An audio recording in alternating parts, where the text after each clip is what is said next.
بسم اللہ الرحمن الرحیم۔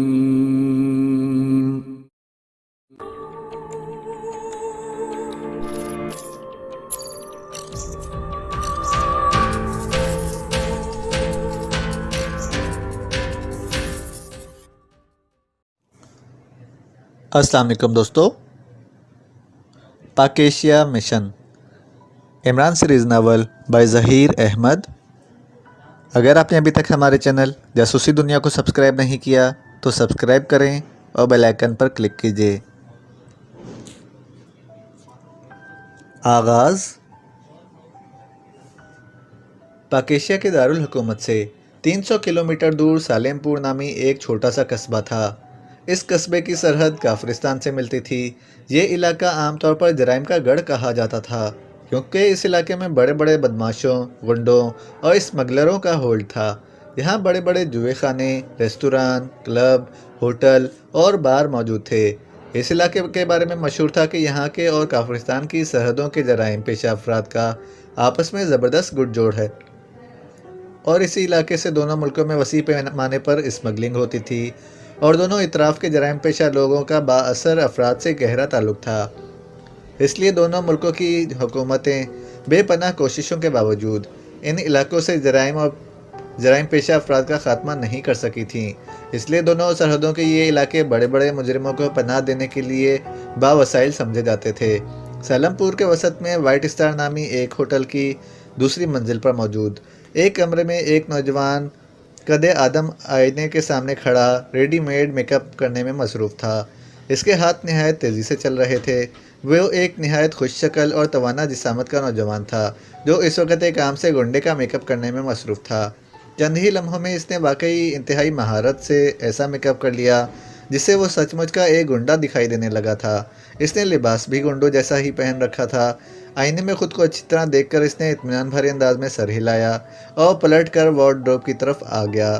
وارڈروب کھول کر اس نے ایک بریف کیس نکالا اور کمرے میں موجود اپنے استعمال کی چھوٹی موٹی چیزیں اس میں ڈالنے لگا۔ تمام چیزیں بریف کیس میں رکھ کر اس نے بریف کیس کے ڈھکنے کی سائڈ پر بنے ہوئے خانے سے ایک رسٹ واچ نکالی اور اسے غور سے دیکھنے لگا۔ رسٹ واچ کا سائز عام گھڑیوں سے کہیں بڑا تھا اور اس کا کیس خاصا موٹا نظر آ رہا تھا۔ نوجوان نے گھڑی کا ونڈ بٹن دبایا تو گھڑی کے درمیان سے ایک چھوٹی سی پلیٹ دائیں طرف نکل آئی۔ پلیٹ کے درمیان میں ایک اور چھوٹی سی سیاہ پلیٹ چپکی ہوئی تھی جو ایک مائکرو فلم تھی۔ اس مائکرو فلم کو دیکھ کر نوجوان کی آنکھوں میں عجیب سی چمک ابھر آئی۔ ابھی وہ مائکرو فلم کو دیکھ ہی رہا تھا کہ دروازے پر دستک ہوئی۔ دستک کی آواز سن کر وہ بری طرح سے چونک پڑا۔ اس نے گھڑی کی پلیٹ کو ہلکا سا پریس کیا تو پلیٹ واپس اپنی جگہ پر ایڈجسٹ ہو گئی۔ کون؟ اس نے دروازے کی طرف دیکھتے ہوئے اونچی آواز میں پوچھا اور ساتھ ہی بریف کیس میں پڑا ہوا ریوالور اٹھا کر ہاتھ میں لے لیا۔ ویٹر ہوں جناب، دروازہ کھولیے، باہر سے آواز آئی۔ نوجوان نے بریف کیس بند کیا۔ ریوالور کو پتلون کی جیب میں ڈال کر وہ اٹھ کھڑا ہوا اور دروازے کے قریب جا کر اس نے ہول سے باہر جھانکا اور پھر باہر باوردی ویٹر کو دیکھ کر اس نے مطمئن ہو کر چٹکنی گرا کر دروازہ کھول دیا۔ ویٹر کے ہاتھ میں چائے کے برتن موجود تھے۔ وہ نوجوان سے اجازت لیے بغیر اندر آ گیا۔ تمہاری تلاش میں جے کے اور اس کے ساتھی قصبے میں پہنچ چکے ہیں، اس لیے جس قدر جلد ممکن ہو یہاں سے نکل جاؤ۔ ہوٹل کی پارکنگ میں سفید رنگ کی فیاٹ موجود ہے، نمبر GL13 ہے۔ میں نے اس میں تمہاری ضرورت کا سامان رکھ دیا ہے۔ یہاں سے باس کو کال کرنا خطرناک ہو سکتا ہے، کیونکہ جرائم کی اس دنیا میں ہر جگہ ہر خاص و عام کی کال ٹیپ کی جاتی ہے۔ بہرحال بہتر یہی ہے کہ تم ڈائریکٹ جا کر باس سے مل لو۔ ویٹر نے کمرے میں داخل ہو کر سرگوشیانہ انداز میں نوجوان سے مخاطب ہو کر کہا، اور چائے کے برتن میز پر رکھ کر اس نے جیب سے ایک چابی بھی نکال کر وہاں رکھ دی۔ اس کی بات سن کر نوجوان کے چہرے پر تشویش کے سائے لہرانے لگے۔ تمہیں کیسے معلوم ہوا کہ جے کے اور اس کے ساتھی میری تلاش میں یہاں پہنچ چکے ہیں؟ جس پارٹی نے تمہیں سرحد پار کرائی تھی، اس کے ایک آدمی نے ابھی تھوڑی دیر پہلے مجھے ٹرانسمیٹر پر کال کر کے بتایا ہے کہ جے کے اور اس کے کچھ ساتھی تمہیں تلاش کرتے ہوئے ان تک پہنچ گئے تھے۔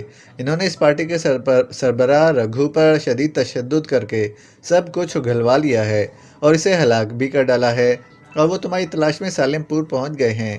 جرائم کے اس علاقے کا ہر آدمی آسانی سے بک جاتا ہے۔ یہاں کسی بھی وقت کچھ بھی ہو سکتا ہے، اس لیے تمہیں دیر نہیں کرنی چاہیے اور یہاں سے فوراً نکل جانا چاہیے، ویٹر نے کہا، اور پھر وہ تیزی سے قدم اٹھاتا ہوا کمرے سے باہر نکلتا چلا گیا۔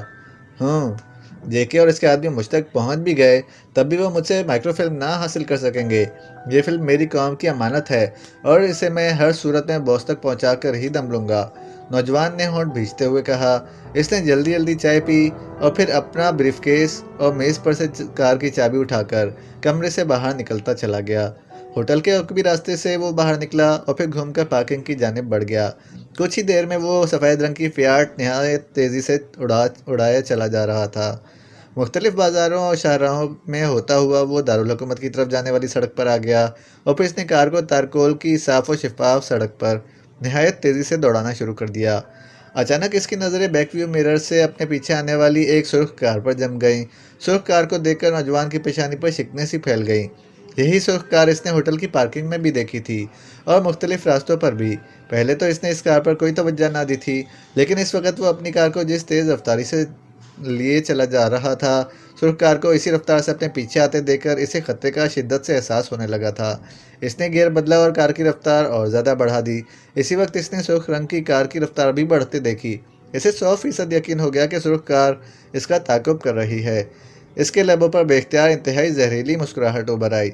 JK، تم تو کیا اس وقت کافرستان کی ساری فوج بھی میرے پیچھے لگی ہو تو وہ مجھے نہیں پکڑ سکتی، اس نے انتہائی زہریلی لہجے میں کہا۔ ساتھ ہی اس نے کار کا گیئر بدلا اور پھر اس نے ایکسیلریٹر پر اپنا پاؤں کا پورا زور ڈال دیا۔ کار کو ایک زوردار جھٹکا لگا اور وہ سڑک پر بندوق سے نکلی ہوئی گولی کی رفتار سے آگے بڑھتی چلی گئی۔ کار کا انجن ہائی پاور اور 4 سلنڈر تھا، جس کی وجہ سے کار برق رفتاری سے آگے بڑھتی چلی گئی اور سرخ کار دیکھتے ہی دیکھتے کافی پیچھے رہ گئی۔ پھر چند ہی لمحوں میں وہ اس کی نظروں سے اوجھل ہو گئی۔ نوجوان نے یہ دیکھ کر اطمینان کا سانس لیا جیسے وہ کسی بہت بڑے خطرے سے نکل آنے میں کامیاب ہو گیا ہو، مگر پھر کچھ ہی دیر بعد اس کا اطمینان یکلخت رخصت ہو گیا۔ پہاڑی علاقے کا ایک موڑ کاٹ کر جیسے ہی اس نے اپنی کار سیدھی کی، اس نے یکلخت کار کی بریک پر دباؤ ڈال دیا۔ کار کے ٹائر بری طرح چیخ کر شدید احتجاج کرتے ہوئے دور تک گھسٹتے چلے گئے اور کار ایک جھٹکے سے رک گئی۔ کافی فاصلے پر اسے سڑک پہ بیچوں بیچ بڑے بڑے ڈرم رکھے ہوئے صاف دکھائی دے رہے تھے۔ ڈرم اس انداز میں رکھے ہوئے تھے کہ پوری سڑک ہی تقریباً بلاک ہو گئی تھی۔ ڈرموں کو دیکھ کر نوجوان کے ذہن میں خطرے کا لفظ پوری قوت سے گونج اٹھا۔ اوہ، تو انہوں نے یہاں بھی میرے لیے انتظام کر رکھا ہے، اس نے ہونٹ بھیجتے ہوئے کہا۔ اس نے جیب سے ریوالور نکال کر اپنی گود میں رکھ لیا اور غور سے ڈرموں کو دیکھنے لگا۔ اس کی عقابی نظروں نے ڈرموں کے پیچھے حرکت کرتے ہوئے افراد کو دیکھ لیا تھا۔ سامنے سڑک کے ایک طرف اونچی پہاڑی تھی جبکہ دوسری طرف گہری کھائیاں تھیں جہاں سے کار نکال کر لے جانا ناممکن تھا۔ چلا میں وہ سوچتا رہا اور دھیرے دھیرے سے ایکسیلریٹر پر دباؤ ڈالتا رہا، جس کی وجہ سے اس کی کار کا انجن کسی خون خوار بھیڑیے کی طرح سے گرا رہا تھا۔ پھر اس نے یکلخت ایک ساتھ کئی گیئر بدلے اور بریک سے پیر اٹھا کر ایکسیلریٹر پر رکھ کر اسے پورے زور سے دبا دیا۔ میجر یاور کو آج دنیا کی کوئی طاقت دارالحکومت تک پہنچنے سے نہیں روک سکتی۔ اس کے حلق سے غراہٹ نکلی، کار کو ایک زوردار جھٹکا لگا، یک بارگی وہ فضا میں اچھلی اور پھر توپ سے نکلے ہوئے گولے کی طرح سامنے موجود ڈرموں کی طرف بڑھتی چلی گئی۔ کار نے جیسے ہی آگے بڑھنا شروع کیا، ڈرموں کی آڑ میں چھپے ہوئے کئی آدمی اچانک اچھل کر باہر آ گئے۔ ان کے ہاتھوں میں مشین گنیں تھیں۔ انہوں نے گنوں کا رخ اس کی کار کی طرف کر دیا اور پھر نوجوان جس نے خود کو میجر یاور کہا تھا نے مشینوں سے شعلے اگلتے دیکھے۔ اسے جلدی سے اپنا سر نیچے کر لیا۔ مشین گنوں سے نکلنے والی گولیوں نے اس کی کار کے اگلے حصے پر بارش کی طرح برسنا شروع کر دیا۔ کئی گولیاں اس کے کار کی ونڈ اسکرین سے ٹکرائیں اور اسکرین چھناکے سے ٹوٹ کر اس پر آ پڑی۔ ایک لمحے کے لیے اسٹیئرنگ پر اس کا ہاتھ ڈول گیا، کار بری طرح سے لہرا گئی، مگر میجر یاور نے بروقت اسے سنبھال لیا اور کار سیدھی ہو گئی۔ گن بردار مسلسل فائرنگ کر رہے تھے، لیکن جب انہوں نے کار کو نہایت تیز رفتاری سے اپنے سروں پر پہنچتے دیکھا تو وہ بکھلا گئے اور پھر کار جیسے ہی ان کے قریب پہنچی، انہوں نے نہایت پھرتی سے دائیں بائیں چھلانگیں لگا دیں۔ کار ایک زوردار دھماکوں کے ساتھ ڈرموں سے ٹکرائی اور ڈرم یکلخت اچھل کر دور جا گرے۔ ڈرموں سے ٹکرانے کی وجہ سے میجر یاور کی کار کو بھی ایک زوردار جھٹکا لگا تھا، جس کی وجہ سے اس کے ہاتھ بہک گئے۔ کار دائیں طرف کے 2 ٹائروں پر اونچی ہو کر دور تک گھسٹتی چلی گئی۔ اس سے پہلے کہ وہ سڑک پر الٹ جاتی اور کلابازی کھاتی ہوئی گہری کھائی میں جا گرتی، میجر یاور نے جلدی سے سیدھے ہوتے ہوئے اسٹیئرنگ کو بائیں جانب گھما دیا۔ کار کے ٹائر ایک بار پھر بری طرح چیخ اٹھے، مگر کار یکبارگی لٹو کی طرح گھوم کر سیدھی ہو گئی۔ اس کی نظر ڈرموں کی دوسری طرف کھڑی 2 کاروں پر پڑی جو پہاڑی کے ساتھ کھڑی تھیں۔ جیسے ہی میجر یاور ڈرموں کا بلاک توڑ کر آگے بڑھا، ان کاروں میں بیٹھے ہوئے افراد نے اس پر فائر کھول دیا۔ فضا دھماکوں سے بری طرح سے گونج رہی تھی۔ میجر یاور کی کار کے تمام شیشے چکنا چور ہو گئے تھے اور کار کی باڈی مکھیوں کا چھتا بنتی جا رہی تھی۔ میجر یاور نے کار ایک بار پھر آگے بڑھا دی تھی۔ یہ دیکھ کر پہاڑیوں کے قریب کھڑی نیلی اور سیاہ کاریں بھی حرکت میں آ گئیں۔ وہ میجر یاور کی کار پر مسلسل فائرنگ کرتے ہوئے اس کے پیچھے آ رہے تھے۔ میجر یاور دل ہی دل میں خدا کا شکر ادا کر رہا تھا کہ اس قدر خوفناک فائرنگ کے باوجود ابھی تک کوئی گولی اس کی کار کے کسی ٹائر کو نہیں لگی تھی۔ اگر اس کی کار کا کوئی ٹائر پھٹ جاتا تو جس رفتار سے وہ کار چلا رہا تھا اسے سنبھالنا مشکل ہو جاتا، اور پھر لازمی بات تھی کہ کار یا تو کسی پہاڑی چٹان سے جا ٹکراتی یا پھر کسی گہری کھائی میں جا گرتی۔ میجر یاور نے پیچھے آنے والی کاروں کو دیکھنا، پھر ہونٹ بھینچتے ہوئے اس نے گود سے اچھل کر پیروں میں گرا ہوا ریوالور اٹھا لیا اور ایک ہاتھ سے اسٹیئرنگ سنبھال کر اس نے ریوالور والا ہاتھ کھڑکی سے باہر نکالا اور اپنے پیچھے آتی ہوئی کار پر لگاتار گولیاں چلاتا چلا گیا۔ پیچھے آنے والی کاروں کے ڈرائیور بھی خاصے ماہر اور ہوشیار تھے۔ انہوں نے کاروں کو دائیں بائیں لہرا دیا، جس کی وجہ سے میجر یاور کی چلائی ہوئی گولیاں ان کاروں کو چھو بھی نہ سکی تھیں۔ میجر یاور نے 6 کی 6 گولیاں پیچھے آنے والی کاروں پر داغ دیں، مگر اپنا نشانہ چکتے دیکھ کر اس نے جھلائے ہوئے خالی ریوالور کھڑکی سے باہر اچھال دیا اور اپنے ہاتھوں سے اسٹیئرنگ سنبھال کر کار کی رفتار مزید بڑھانے لگا۔ سڑک بالکل سیدھی تھی۔ میجر یاور سر جھکائے تیزی سے کار دوڑائے جا رہا تھا۔ ریوالور کے سوا اس کے پاس کوئی دوسرا ہتھیار موجود نہ تھا جسے وہ خالی کر کے پھینک چکا تھا۔ اب دشمنوں سے جان بچا کر اس کا وہاں سے نکل جانا ہی غنیمت تھا۔ دونوں کاروں سے اس پر مسلسل فائرنگ ہو رہی تھی، پھر اچانک ان کی فائرنگ بند ہو گئی۔ شاید ان کے پاس گولیاں ختم ہو گئی تھیں۔ میجر یاور جلدی سے سیدھا ہو کر بیٹھ گیا۔ اس نے سر گھما کر دیکھا اور پھر بری طرح سے چونک اٹھا۔ پیچھے آنے والی نیلی کار کی چھت ہٹی ہوئی تھی۔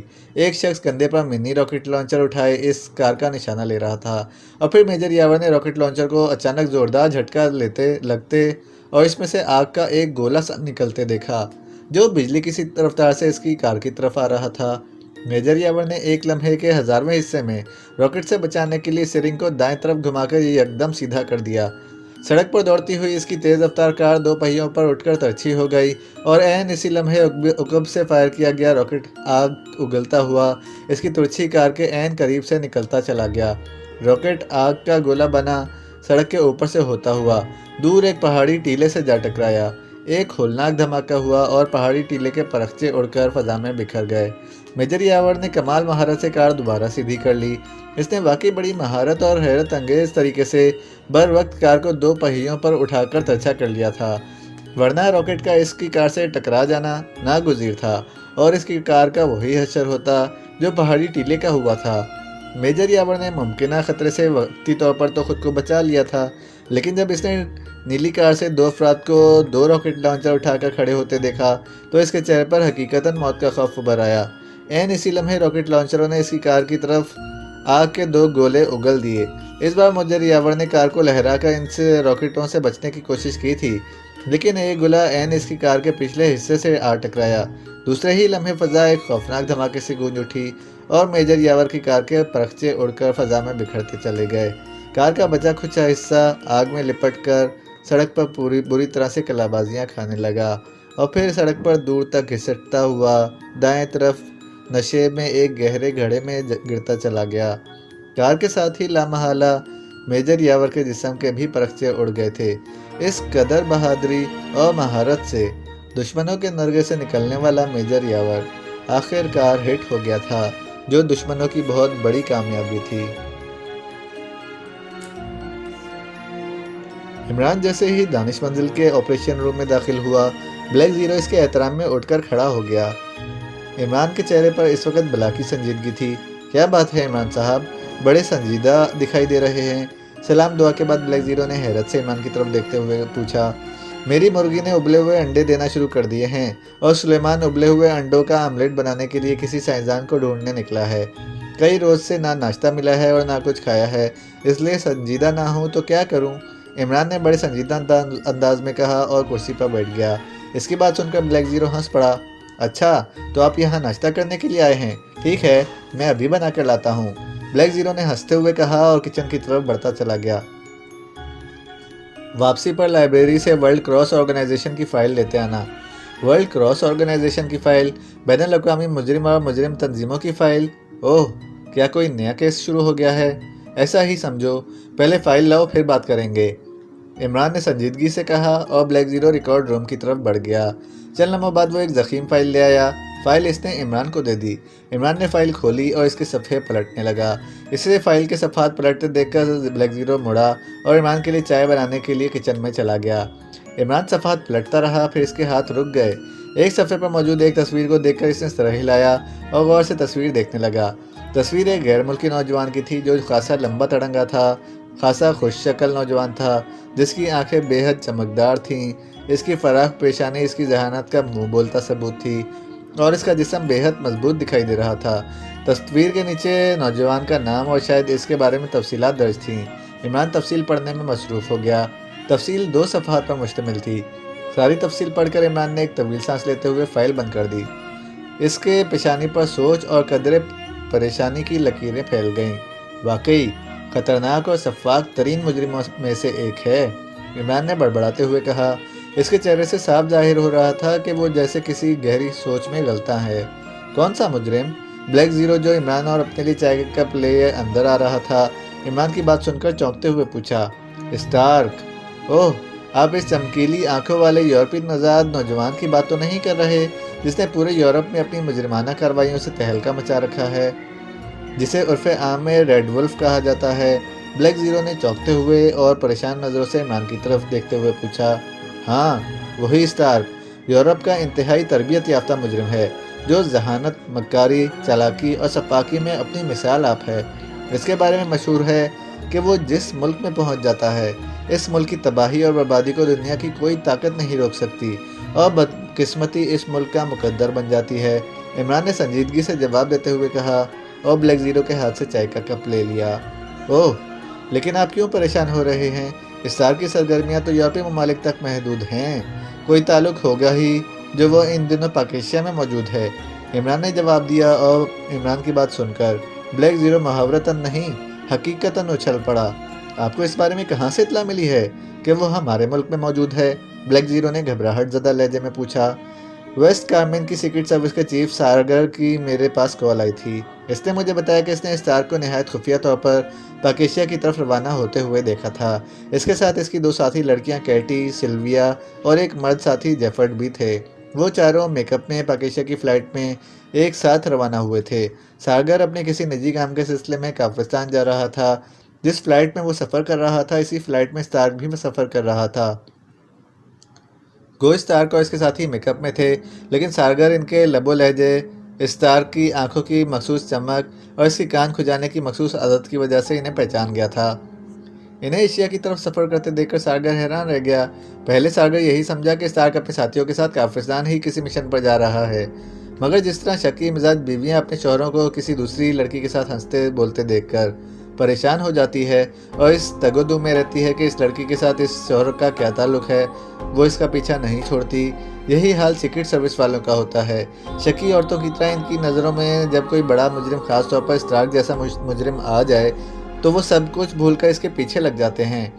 سارگر تجسس سے مجبور ہو کر ان کے پیچھے لگ گیا۔ وہ کئی روز ان کی نگرانی کرتا رہا۔ اس کے مطابق اسٹارک کافرستان کے اعلیٰ حکام سے خفیہ طور پر ملا تھا۔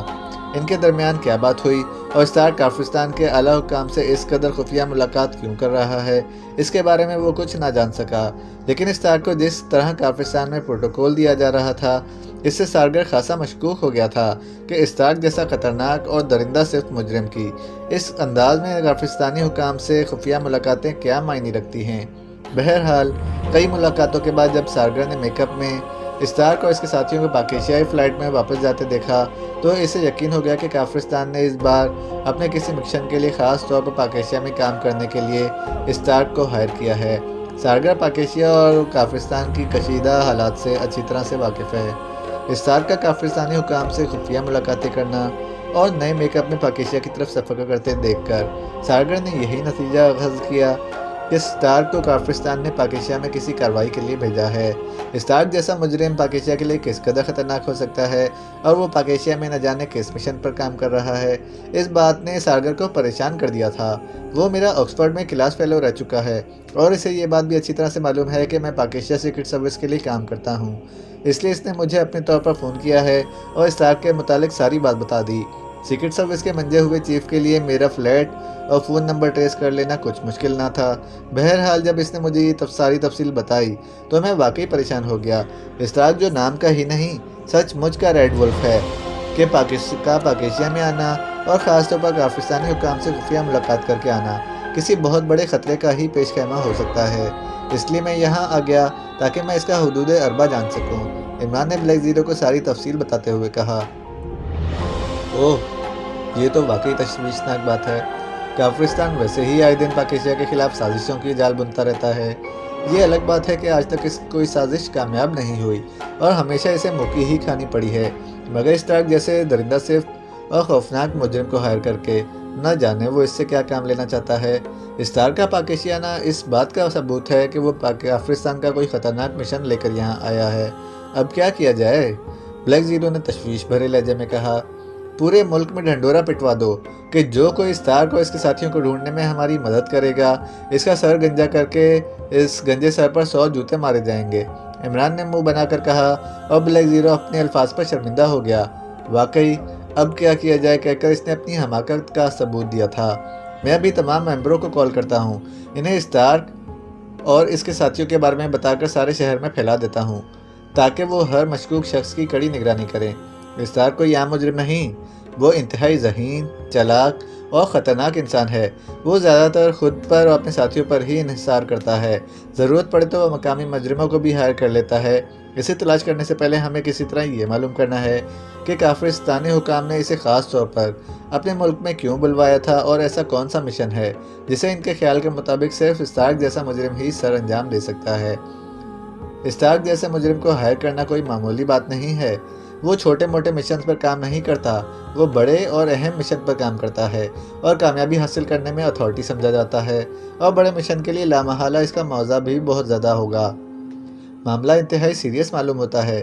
اسٹارک کا پاکیشیا میں آنے کا یہی مطلب ہے کہ کافرستان سے اس کی ڈیل ہو گئی ہے۔ اس کی ڈیل واقعی پاکیشیا کے مفاد اور اس کی سالمیت کے لیے بہت بڑا خطرہ بن سکتی ہے۔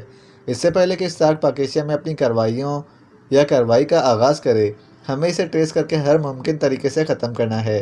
تمام ممبروں کو کال کر کے پورے شہر میں پھیلا دو، وہ تمام ہوٹلوں، ریستورانوں، کلبوں اور اہم مقامات پر اسے تلاش کرنے کی کوشش کریں۔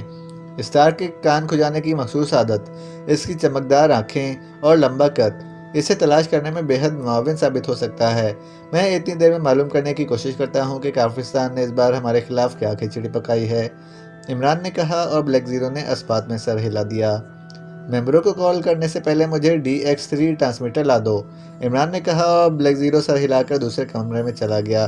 عمران نے ٹیلی فون اپنی طرف کھسکایا اور سر سلطان کے نمبر ڈائل کرنے لگا۔